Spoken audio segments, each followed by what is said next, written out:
बिस्मिल्लाहिर्रहमानिर्रहीम, अस्सलाम वालेकुम नाज़रीन। आप यूट्यूब चैनल देख रहे हैं, मैं इमरान खान हूँ। सिचुएशन बड़ी इंटरेस्टिंग हो गई है। जो इम्पोर्टेड सरकार है उन्होंने अपनी सारी पॉलिटिकल पार्टीज़ के साथ बैठकर एक प्रेस कॉन्फ्रेंस की है। 1.5 दर्जन के करीब बंदे बैठे हैं, सारी पॉलिटिकल पार्टीज़ के बंदे बैठे हैं। मौलाना फजल रहमान क्या, Noon league, Peoples Party, Bilawal, Maryam, लटरम पटरम, सारे बैठे हुए, सारे जो पाकिस्तान के मसाइल हल करने के लिए आए थे। और सब बैठ के कौन सा पाकिस्तान का मसला हल कर रहे हैं? जजेस को बुरा भला कह रहे हैं। बिलावल 3 जजेस को 3 अशखास कहकर मुखातिब कर रहे हैं। और ये वही 3 जजेस हैं जो उस बेंच का भी हिस्सा थे जिसने इमरान खान के खिलाफ फैसला दिया था 7 अप्रैल को। और उस वक्त ये सारी पॉलिटिकल पार्टी, जितनी शक्लें आपको इस एक तस्वीर में नज़र आ रही हैं, ये जो सारे बैठे प्रेस कॉन्फ्रेंस कर रहे हैं, ये तमाम के तमाम उस वक्त जो है वो अदलिया की तारीफ़ें कर रहे थे। इन जजेस को सर आंखों पर बिठा रहे थे और यही तीनों जजेस उस बेंच के अंदर थे शामिल। 5 जजेस थे वैसे, ये 3 उसमें शामिल थे। फुल कोर्ट क्यों बनवाना चाहते हैं? चीफ जस्टिस ऑफ पाकिस्तान ने उसका एक जवाब दिया है, वो मैं आपके सामने रख देता हूं। उन्होंने कहा फुल कोर्ट जो है वो सितंबर से पहले नहीं बन सकता। अगर आपको फुल कोर्ट बनाना है तो वो सितंबर में बनेगा। तो क्या सब काम रोक दें? हमजा शहबाज को वज़ीर आला बरकरार रखने के लिए ठोस शवाहिद दरकार हैं। पंजाब में ज़्यादा वोट लेने वाला बाहर और कम वोट लेने वाला वज़ीर आला है। ये तो इस वक्त सूरत हाल बनी। और केस कितना सादा, मैं आपको एक मिसाल दे देता हूँ। 2 + 2 4, यानी 2 + 2 4, 2 + 2 4। ये सिंपल एक चीज़ है जिसके ऊपर अदालत में केस लगा हुआ है। अब अदालत कह रही है जी हर जगह लिखा हुआ है कि 2 + 2 4, आपका डिप्टी स्पीकर कह रहा है कि 2 + 2 5 है। बताएं कहाँ लिखा हुआ है? तो वो कह रहे हैं नहीं, ये फैसला आप 3 लोग नहीं करेंगे, ये फैसला फुल बेंच करेगा। यानी फुल बेंच से फैसला कराना है कि 2 + 2 4 नहीं होते, 2 + 2 5। वो कहना तो उन्होंने भी 2 + 2 4 ही है, 5 तो वो भी कभी नहीं कहेंगे। सबको पता है कि किसी जगह पे आइन के अंदर या अदालत के फैसले में ये नहीं लिखा हुआ कि पार्टी हेड जो है वो डिसाइड करेगा कि मेंबर किसको वोट दे और किसको ना दे। हर जगह लिखा हुआ है कि ये जो डिसाइड करेगा वो पार्लियामेंट पार्टी करेगी और पार्लियामेंट पार्टी का ही फैसला होगा। अब जो चीज़ कहीं पे लिखी नहीं हुई, जिस चीज़ का कहीं पे इशारा भी नहीं है, जिस चीज़ का कहीं पे किसी ने कहा भी नहीं है, उसकी बुनियाद के ऊपर एक रूलिंग दे दी डिप्टी स्पीकर ने। आज के दिन में 19 मरतबा, मैं आपको फिर बता रहा हूं कि आज के दिन में पहले दिन जब समाअत हुई हफ्ते वाले दिन तो 7 मरतबा, आज के दिन में 19 मरतबा, टोटल 26 मरतबा अदालत ये पूछ चुकी है वकला से, हुकूमत के वकला हों, हमजा शहबाज, डिप्टी स्पीकर, इनके जो वकला हैं उनसे अदालत टोटल 26 मरतबा, आज के दिन में भी 19 मरतबा पूछा है कि बताओ कहाँ लिखा है। अब वो बता ही नहीं रहे कि कहाँ पे लिखा हुआ है। ये बताने के बजाय कहते हैं फुल कोर्ट बना दें। अब फुल बेंच अगर बनेगा तो वो कितना टाइम लेगा? वो जाके सितंबर में बनेगा, तो तब तक ये जुलाई का महीना और अगस्त का महीना और सितंबर के वो सारे दिन, और जब तक ये केस चलेगा हमजा शहबाज बतौर वजीर आला पंजाब काम करता रहे। यही वो चाहते हैं। लेकिन जजेस ये नहीं चाहते। वो चाहते हैं इस मामले को जल्दी हल किया जाए, क्योंकि ये एक आईनी मसला है कि ज्यादा वोटों वाला बाहर बैठा हुआ है, कम वोटों वाला वजीर आला बना हुआ है, और एक ऐसी बुनियाद के ऊपर बना हुआ है जो बुनियाद है ही नहीं, जो कानूनी नहीं है। अब ये जो पीडीएम की 1.5 दर्जन बंदों ने बैठ के प्रेस कॉन्फ्रेंस की है, सारी जमातें बैठ गई हैं। एक तरफ ऐसे लगता है कि इमरान खान अकेला है, एक आदमी अकेला, जिसको सबने मिलकर पहले गिराया, फिर उसको बाहर निकाला, फिर उसको अलग किया और अब उसको बाहर रखना चाहते हैं। एक तरफ वो अकेला है और एक तरफ सारी की सारी पॉलिटिकल पार्टीज हैं जो आपको दोबारा बैठी हुई नजर आई हैं। अब ये पॉलिटिकल पार्टीज इस काम के लिए तो बैठ गई हैं, लेकिन आज पाकिस्तानियों की जेब पे जो डकैती पड़ी है उसके ऊपर इनमें से कोई बात नहीं कर रहा। बार मैं थोड़ा सा आपको वकला का भी बताता हूं। जो बार का वकील था ना, पिछली मरतबा जो इस मामले के अंदर जो वकील साहब आए थे बार के, मंसूर एवान साहब, जो बार की जानिब से आए थे कि जनाब इस मामले को हल किया जाए और ये आईनी मामला है, और डिप्टी स्पीकर की रूलिंग, कासम सूरी वाले मामले जो अंदर आए थे, वो इस वक्त हमजा शहबाज के वकील हैं। आप अंदाजा कर लें, जो लोटों के वकालत जिन्होंने की थी, मुनरिफ अराकीन की, शहजाद शौकत साहब, वो बतौर एडवोकेट जनरल पंजाब पेश हो रहे हैं। मरियम नवाज साहिबा का जो वकील है इरफान कादिर, जो ज़्यादातर उनके बारे में ये मशहूर है कि वो अदालत के अंदर बड़ा अग्रेसिव एक अपना स्टेचर रखते हैं, और अदालत के अंदर बदमज़गी पैदा करने की उनके अंदर बहुत सलाहियत है। जब आर्गूमेंट ना हो रहे हों तो वो चीज़ों को लिंगर ऑन कर सकते हैं अपने रवैये से, अपनी चीज़ों से। आज अदालत में ऐसी कुछ बदमज़गी हुई भी कई मरतबा, हालात गर्म भी हुए थोड़े। तो इरफान कादर, मरियम नवाज़ के वकील, ये इस वक्त दोस्त मज़ारी के वकील हैं। तो अब आप अंदाज़ा कर लें कि कौन से वकला को कहाँ पे लाकर PMLN ने या PDM ने जिन वकला को अपने साथ रखा है। अब सूरत हाल ये है कि अदालत ने 19 मरतबा पूछा तो जवाब नहीं दिया गया। दूसरी जानिब एक प्रेस कॉन्फ्रेंस करके अदालत पे दबाव डाला गया। अदालत ने मुस्तरद कर दी है PDM की जमातों की यह दरखास्त कि फुल कोर्ट बन सकता है। उन्होंने कहा उसके लिए भी और शवाहिद चाहिए, और चीज़ें चाहिए, और हक़ाइक़ को देखना पड़ेगा, नहीं बना सकते फुल कोर्ट। सितंबर तक तो बन नहीं सकता।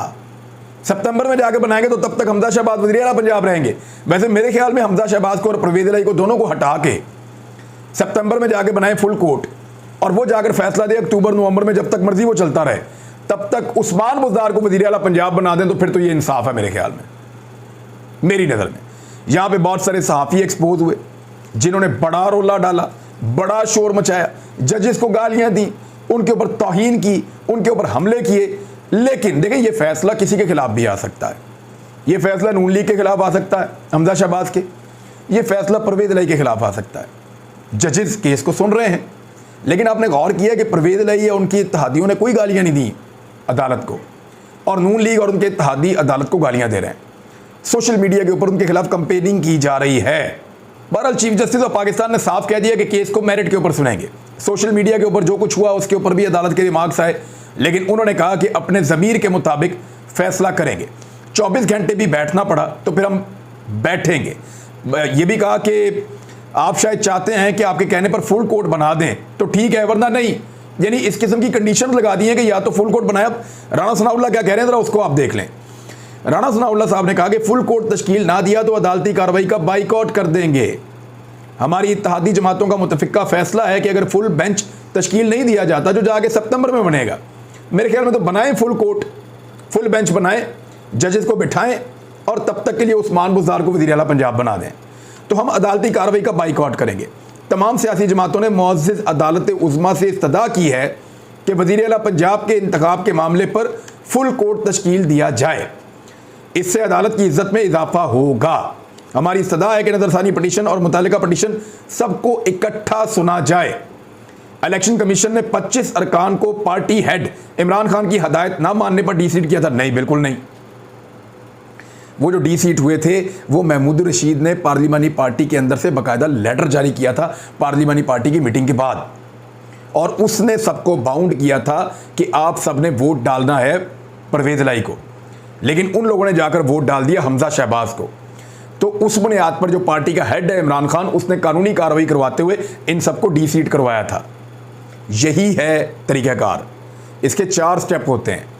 पहले स्टेप में पार्लिमानी पार्टी फैसला करती है कि किस तरफ वोट डालना है। दूसरे स्टेप में जो आदमी पार्लिमानी पार्टी का फैसला नहीं मानता वो मुनहरिफ करार पाता है। तीसरे स्टेप में जो पार्टी का हेड है वो उसके खिलाफ इलेक्शन कमीशन के जरिए से कानूनी कार्रवाई करवाता है डीसीट करवाने के लिए, और चौथे स्टेप में वो डीसीट हो जाता है। पार्टी हेड का काम सिर्फ इतना ही है। और अगर पार्टी हेड खुद पार्लिमानी पार्टी का हेड है तो ये एक और सिचुएशन है। लेकिन अगर पार्टी हेड इलेक्शन ही नहीं लड़ा और बाहर बैठा हुआ है, और पार्लिमानी पार्टी जो है वो अलग मेंबर्स के ऊपर मुश्तमिल है, और पूरी की पूरी पार्लिमानी पार्टी ने एक अलग तरफ वोट डाल दिया है, तो ये तो पार्लिमानी पार्टी का कलेक्टिव विजडम है। उन्होंने मुतफ़िका तौर पे एक फैसला किया है जिसको चैलेंज नहीं किया जा सकता। और पार्लिमानी पार्टी की मीटिंग के अंदर बाकायदा ये कहा गया था कि परवेज़ इलाही को वोट डालना है। तो ये सिर्फ इसको लिंगर ऑन कर सकते हैं, इसमें से निकाल कुछ नहीं सकते। मरियम नवाज साहिबा ने आज अजीबो गरीब मुतालबात किए हैं। पहले वो काफ़ी उन्होंने रोना धोना किया, उन्होंने कहा अदलिया ने ये कर दिया, वो कर दिया, अदालतों के ऊपर उन्होंने चढ़ाई की, इदारों के ऊपर चढ़ाई का फार्मूला वो सामने लेकर आए। लेकिन मरियम नवाज साहिबा ने यह भी कहा कि मेरे वालिद वापस आए तो उनको गिरफ्तार ना किया जाए। ये भी अब वो चाह रही हैं। यानी अनोखा लाडला खेलन को मांगे चांद। कैसे? 50 रुपए के स्टाम्प पेपर पे बड़े मियाँ साहब बाहर गए हुए हैं। 50 रुपए के स्टाम्प पेपर पे अरबों रुपए के केसेस में मतलूब, मफरूर, मुजरिम जो जेल के अंदर मौजूद था वो जेल से निकलता है और पाकिस्तान से बाहर चला जाता है इलाज करवाने के लिए 4 हफ्ते का कहकर। 2.5 साल हो गए वो वापस नहीं आ रहा। फिर मरियम नवाज साहब एक ट्वीट करके कहती हैं कि नवाज शरीफ को जो है वो किया गया मुल्क बदर, इमरान खान को करके देखेंगे वो क्या करता है बाहर से जाके। तो बात यह है कि नवाज शरीफ को मुल्क बदर किसी ने नहीं किया, वो खुद मुल्क से भाग कर गए हैं, इस मुल्क में मतलूब हैं, मफरूर हैं, वो वापस नहीं आ रहे। आपकी हुकूमत है, आप उनको वापस बुलाइए, कोई उनको रोक ही नहीं रहा। मुल्क बदरी का मतलब यह है कि किसी को जबरन जबरदस्ती डंडे मार के जलील करके रुसवा करके मुल्क से बाहर निकाल देना। नवाज शरीफ साहब तो अपनी मर्जी से गए थे, खुशी खुशी गए थे, डील करके गए थे, अदालत के अंदर स्टाम्प पेपर लिख कर देकर गए थे। तो ज़मीन आसमान का फ़र्क है। और ऐसा नहीं हो सकता कि मियाँ साहब मुजरिम हैं, वो जेल काट रहे हैं और बाहर मुल्क में वो अपनी ज़िंदगी गुजार रहे हैं, वो वापस आए तो उनको छोड़ दिया जाए खुला।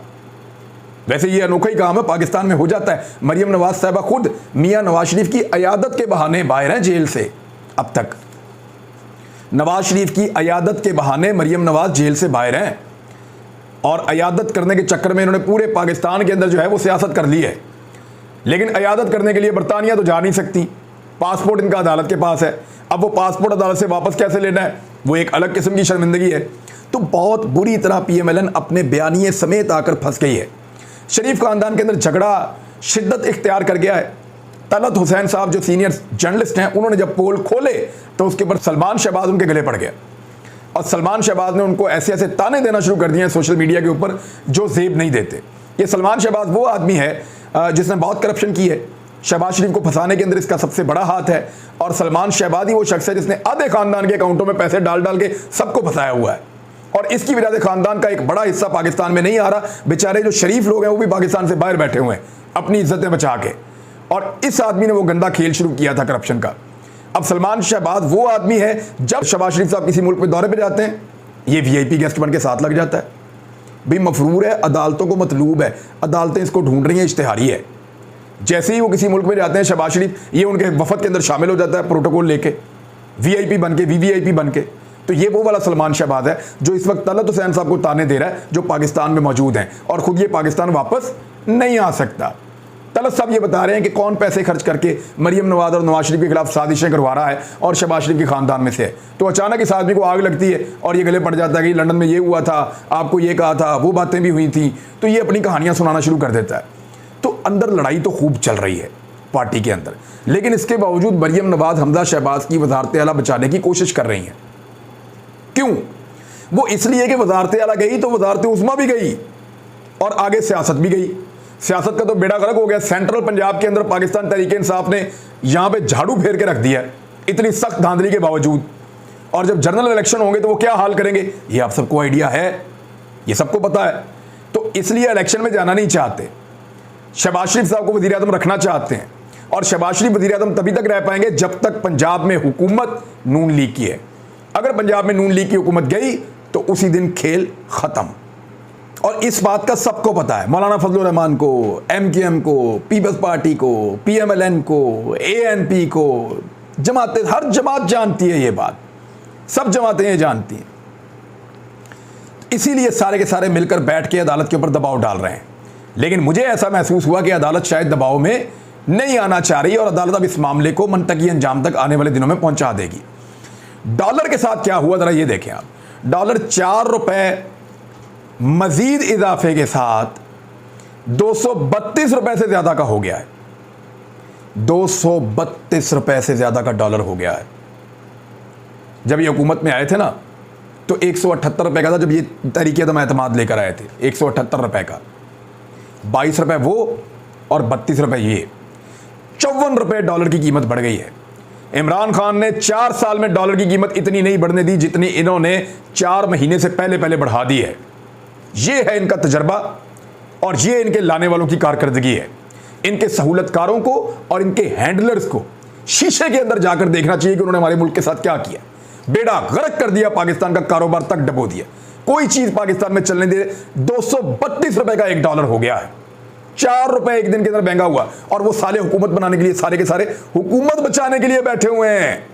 वो सारे हुकूमत बचाने के लिए बैठे हुए हैं। कोई बैठने के लिए तैयार नहीं है कि डॉलर महंगा हो रहा है उसको बचा लें। ऐसा लगता है कि जानबूझकर इस मुल्क को खुदा न खास्ता तबाही की तरफ धकेला जा रहा है। लेकिन अवाम आपको ये नहीं करने देंगे। लोग आपके रास्ते में रुकावट डालेंगे, लोग आपको टक्कर देंगे। अब तक के लिए इतने, अपना ख्याल रखिएगा, अपने इस चैनल का भी। अल्लाह हाफ़िज़।